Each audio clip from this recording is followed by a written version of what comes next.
instructions. God cannot trust them. They can change anytime. Are you getting what I'm saying? Are you still in charge? Am I talking to the right people? Yeah. And this is the man that God had appointed. This is Saul. And God gave him 2 instructions. The first instruction, go and operation destroy every living thing. You remember that story? So when he went, some people advised him, there's no need of killing these fat animals. Why don't we take the fat animals and go and sacrifice to God? Is it not a good idea? Good idea does not mean it's right.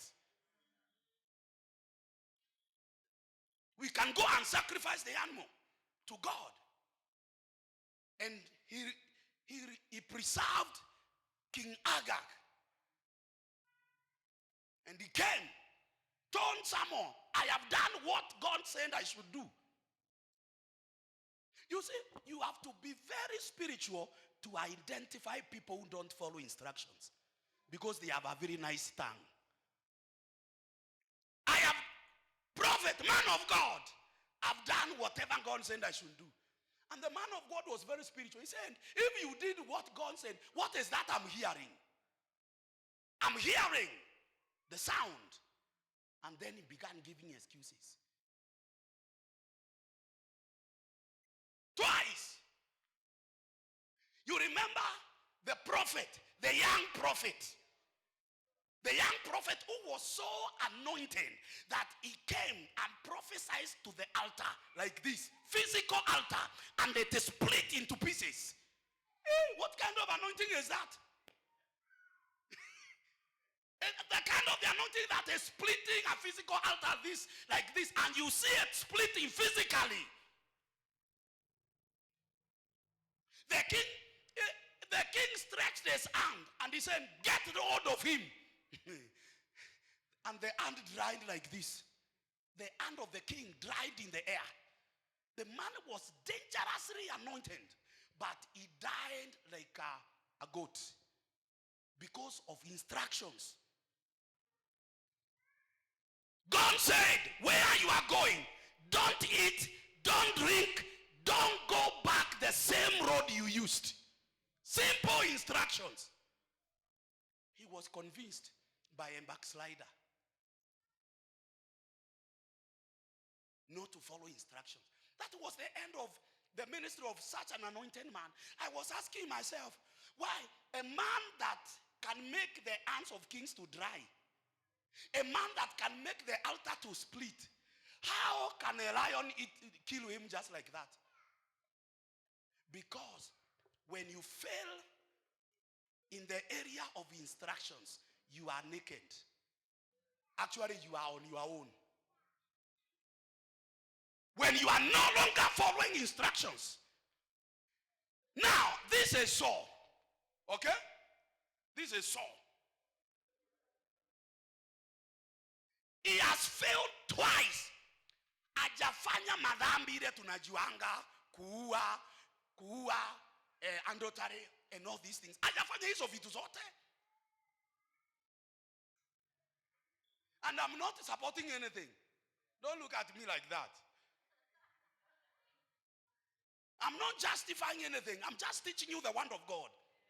And this is the truth. Saul has not killed any man. Saul has not slept with anybody's wife. This is a good man, is there.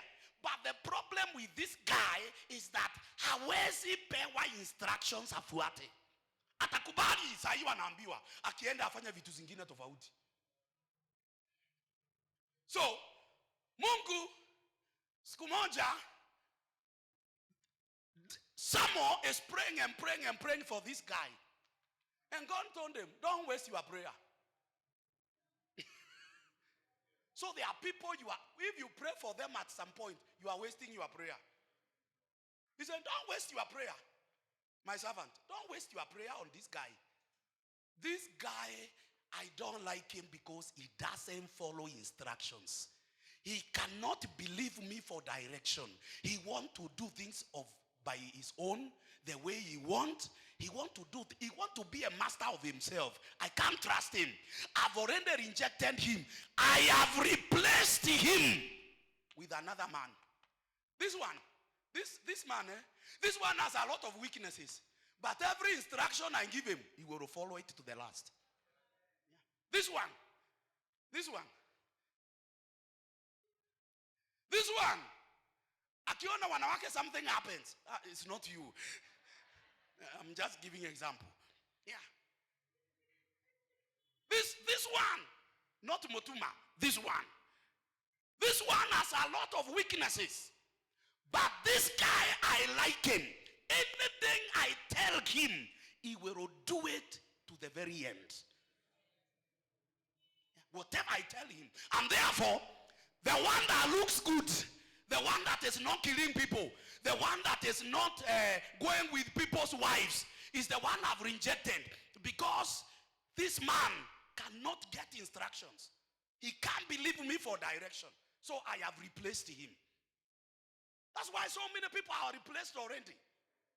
Yeah, replaced. Not because they have done terrible things. No, they cannot trust God for direction. They want to go their way. So, this man, hear what God said. God said, I have decided that I will establish your kingdom forever. That is to say, from now forever, if it is not you, it is your son. If it is not your son, it's your grandson. If it is not your grandson, it's your great-grandson. It is your family that will be ruling forever. But now, I've changed my mind. I've taken that from you. I've given it to your neighbor. Why your neighbor? So that you wake up every morning and see what was supposed to be yours. So you wake up in the morning, you realize that thing was supposed to be mine. Your neighbor, not a foreigner. Your neighbor. Ili ukae ukikumbuka, nikotofuata maagizo kwangu kulifanya hii mambo ifanyike. Look at someone and tell them, believe God for direction. No. Tell them like you mean what you are saying. Can you believe God for direction? Yeah, believe God for direction. The direction of your life. The direction of your family. The direction of your destiny. The direction of your future. The direction of where God wants you to be. Believe God for direction. Don't try to lead yourself. Nobody succeeded by leading themselves. I'm telling you. Yeah. So the guy has lost the kingdom just like that. 2 instances and he has lost it. He's the only king who was anointed in this chapter, and in 2-3 chapters he was not. Yeah. Short-term prosperity. Can I tell you something? We have been talking about generational curses. Now, I have decided I'm no longer talking about the generational curses. I'm now talking about the generational blessings. If they are generational curses, they are generational blessings. That is to say, God wants you to be rich, and that riches doesn't die with you. Your sons will take over, and their sons will take over. God wants you to preach, and your preaching doesn't end with you. Others are left inheriting. It's called generational blessings. This morning I release generational blessing over your life. You will not die with your prosperity. You will not die with the blessing of God upon you. You will not die with what God has given to you. You will leave it to your children and to your grandchildren and to the great-great-great-grandchildren. Generational blessing. But generational blessings come where direction is taken. Yeah. That is why God did not do a different covenant with Isaac. It was the same.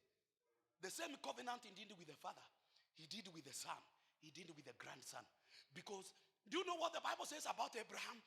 God said, the reason why I trust this guy is because I know he will teach his children my ways.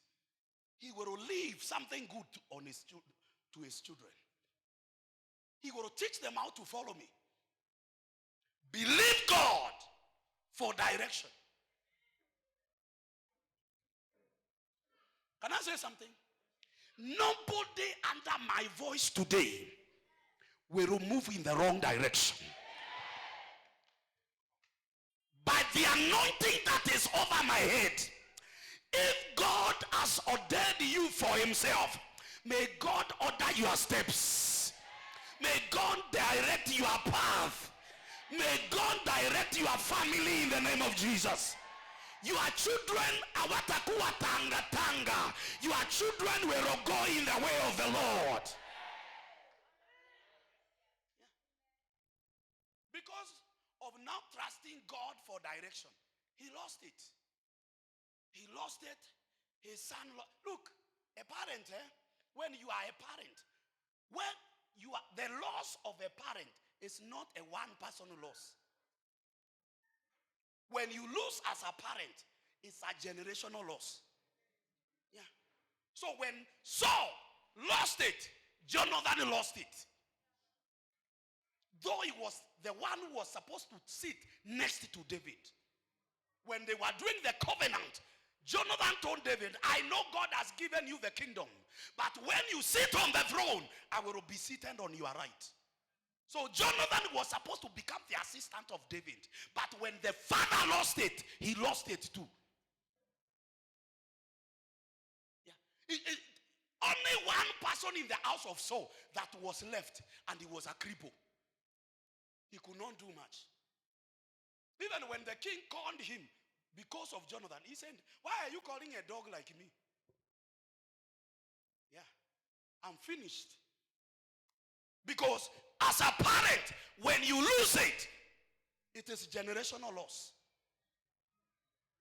You want to lose direction. I said you want to lose direction. I am saying you want to lose direction. Even your children, I don't know who I'm talking to, but even your children that looks crazy now, it's just a matter of time. God will order them in the right direction. You may behave in a funny way in the beginning. Wait. If God is leading you, he will not leave your children out. Yeah. If God is directing you, he will not leave your children out. If God is leading you, if you are trusting God for direction, he will not lead you and leave the people around you outside. They will be in your box. Okay. Let's look at verse 11. Through faith, also Sarah herself received strength to conceive seed, and was delivered for a child when she was past age, because she judged him faithful who and promised. Believe God for miracles. Believe God for miracles. Some things cannot be done by papers. Some things can only happen by miracles. And I came to let you, ladies and gentlemen, the people of Wound Harvest Global, I came to let you know the God of Bishop Weston is the God of miracles. The God of Wound Harvest is the God of miracles. The God of Abraham is the God of miracles. May miracles begin to happen in your house. Yeah. Believe him for miracles. Yeah. This world will not respect you because you have many papers. Because there are people who have many papers than you. This world will respect you when they see miracles. Yeah, and your God is a miracle working God. And I stand on this altar in the name of Jesus, declaring anybody that desires a miracle under this atmosphere, in this anointing, may your miracle come without delay. May your miracle come without waiting any longer. Receive your miracles in the name of Jesus. He is telling us to believe in. If a woman who was past the years of getting children received the strength to get children, your case is not as miserable as that one. God will address your case with a miracle. 21 days from now, receive your miracle in the name of Jesus. 15 days from now, receive your miracle in the name of Jesus. Can you greet 2-3 people and tell them, prepare for your miracle? Prepare for your miracle. Your miracle is on the way. Your miracle is on the way. Your miracle is on the way. Your miracle is on the way. I don't know who this is for, but I came to declare this morning, in the name of the one who speaks from heaven, the days of miracles are not over. The days of miracles are here. The Jesus of miracles is not dead. The Jesus of miracles is alive. He is the same yesterday. He is the same today. He is the same tomorrow. And if he did a miracle yesterday,